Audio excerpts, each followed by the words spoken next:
Buckley Christ, professor of materials engineering at Northwestern University, was looking at a parcel in his hands. The label said, "Return to sender," and the sender was Professor Christ himself. The problem was that he hadn't mailed anything like that to anyone.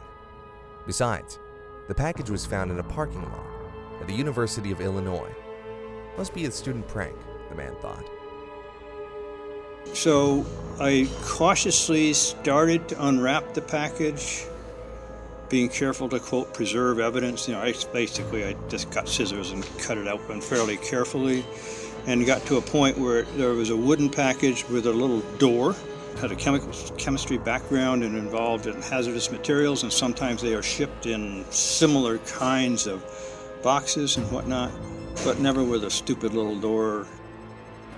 That was when Buckley Christ called a campus policeman, who eventually decided to take a look inside the strange box. A bomb went off in his hands. It happened on May 25, 1978. This was only one of many hazardous packages mailed to people who were, at least in some way, connected to a certain branch of science or industry. They would be prominent researchers or big company executives. Today, we will remind you of the story of one of the most notorious criminals in the US, who had an outstanding but horribly twisted mind, who made the FBI launch an unparalleled investigation, and who managed to evade justice for almost 20 years. Now, let us follow this deadly chase with Call It Crime.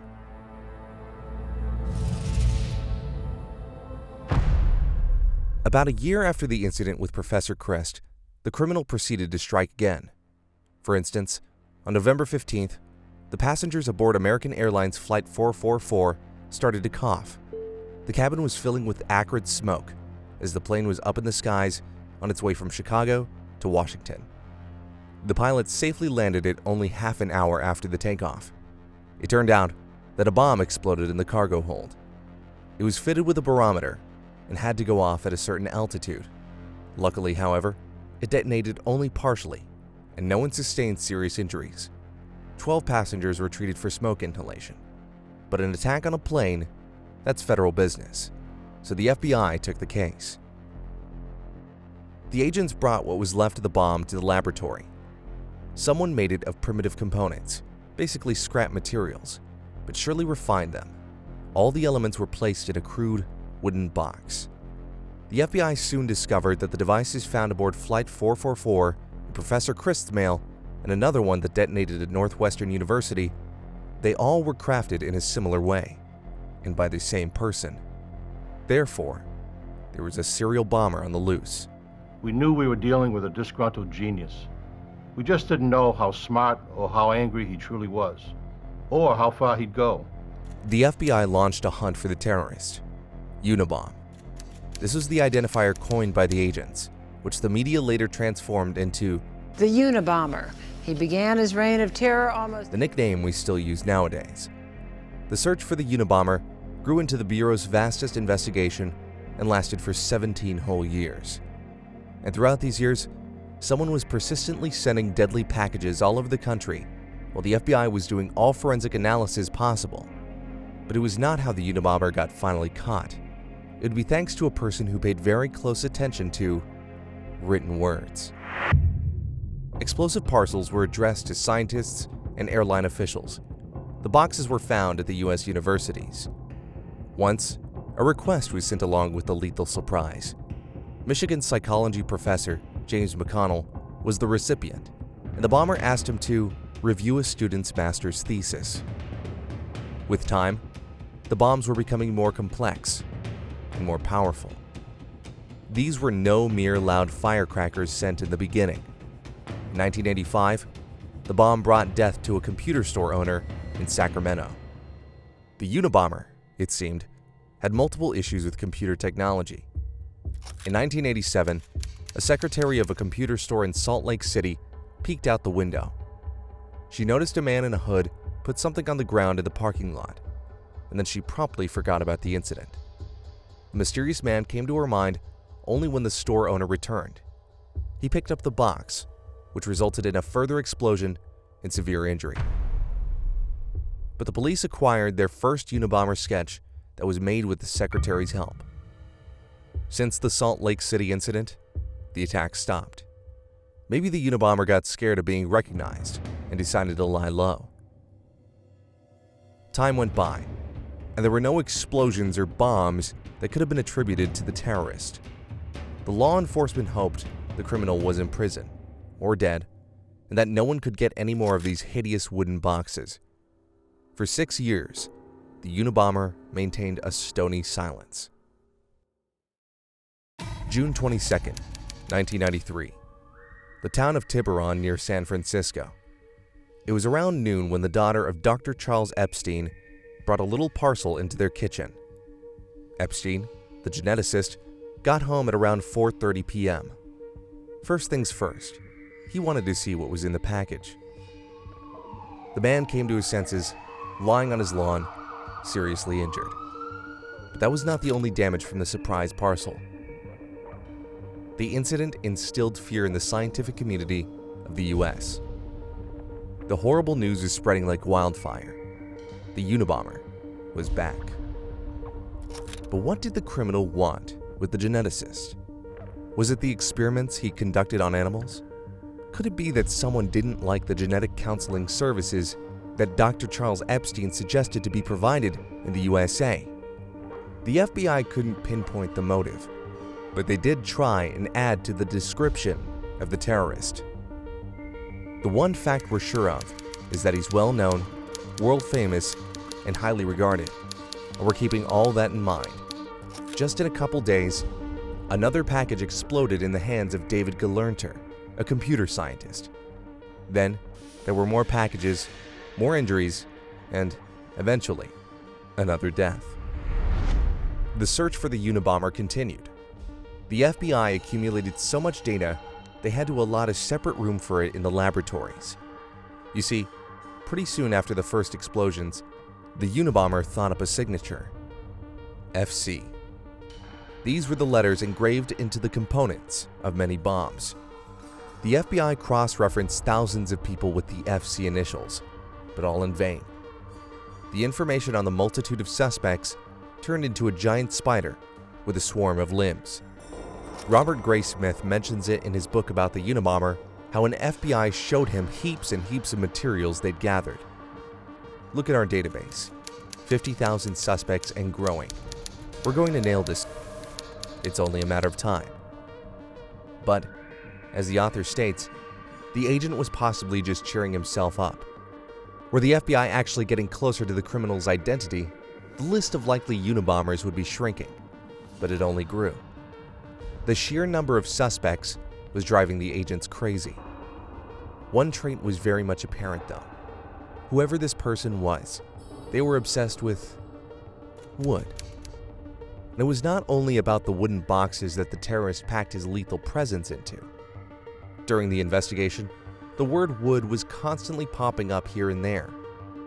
One of the packages was addressed to Percy Wood, the president of United Airlines. Sometimes, the Unabomber would put a piece of bark or a branch into his parcels. On June 24, 1993, the New York Times received a letter. The author took responsibility for some of the bombings and promised to write again. Moreover, he gave the journalists a set of numbers that he promised to repeat in his further letters. It turned out to be the social security number of one young parolee. He obviously became a suspect in the case, but was quickly proven not guilty. The boy had a tattoo on his hand, pure wood. In 1995, the Unabomber became particularly restless. He wrote again to the New York Times. This time, he offered a deal. He'd stop the attacks if major media outlets published his lengthy manifesto. The letter had a return address of Frederick Benjamin Isaac Wood, 549 Wood Street, Woodlake, California. Soon after, a bomb killed a timber industry lobbyist, Gilbert Murray, while the Unabomber threatened to take even more lives. In June, he sent a letter to San Francisco Chronicles. Warning: the terrorist group FC, called Unabomber by the FBI, is planning to blow up an airliner out of Los Angeles International Airport sometime during the next 6 days. On the same day, several newspapers received copies of the Unabomber's manifesto, a typewritten manuscript 56 pages long. There was panic at the airports. The checkups, the delays, postal services were holding up the mail, and the Unabomber's demands were met. On September 19, 1995, the Washington Post did publish his manifesto, The Industrial Society and Its Future. The bomber severely criticized industrial society and the scientists who supported it. One David Kaczynski, an assistant director of a shelter for homeless youth, read the manifesto too. He couldn't get the writing style out of his head. It reminded him of something so very familiar. The thing is that David had a whole bunch of letters at home written in the same style. The man ordered a comparative analysis of the manifesto and the letters to be made. The experts backed up his worries. The chances were very high that both the letters and the manifesto were authored by the same person. David then checked all the papers he had at home, and from a worn-out suitcase, he produced an old essay printed in 1971. That was the turning point of the investigation. The style, as well as the thoughts presented both in the old essay and the newly published manifesto, were extremely alike. In the end, David made a very difficult choice. He brought the essay to the FBI. And then we were able to do a side-by-side comparison between that document that was prepared many years before to the current copy of the manifesto, and it was very clear to us, task force, that the similarities were more than coincidental. There were more than 160 similarities found between the texts. It was in the style, the spelling, and the word misuses. On April 3, 1996, the FBI agents came up to a small cabin in the woods, talking loudly. A bearded man peeked out. The men asked him to show them the property line. Once the man turned away to get his jacket, the agents grabbed him. David's brother, Theodore Kaczynski, was taken into custody as a suspect. Theodore lived a life of a hermit, far from people. He grew his own food and hunted. Sometimes, he cycled to a library in the nearby community of Lincoln, Montana. There was no running water or electricity in his cabin, but there were all the things necessary to build a bomb. Kaczynski didn't always live like that. He was a prodigy child. At the age of 15, he was accepted to Harvard. He studied mathematics, first at Harvard, obviously, and then at the University of Michigan. He had a drive and talent to discover mathematical truth. Maxwell Reed, a member of the Kaczynski dissertation community, said, "I would guess that maybe 10 or 12 men in the country understood or appreciated his work." At 25, Kaczynski was appointed as assistant professor at the University of California, Berkeley, where he taught mathematics. But his lectures were boring, and the students didn't like him much. Eventually, he left the university and went on to build himself a little hut in the woods of Montana. You get how his life went on from that point on. Ted Kaczynski viewed himself as a kind of free philosopher, able to alter the future of mankind. The letters FC he engraved into his bomb components stood for a freedom club. Kaczynski's miniature cabin was searched for 11 days. The agents had to take it slow and be careful. The dwelling was literally stuffed with evidence and explosives. On April 14th, the cabin was put on a platform and transported to the FBI laboratories for further research. The evidence gathered made it possible to sentence Theodore Kaczynski to life behind bars. In the cabin, there were a lot of books, and among them, a textbook in stylistics, The Elements of Style.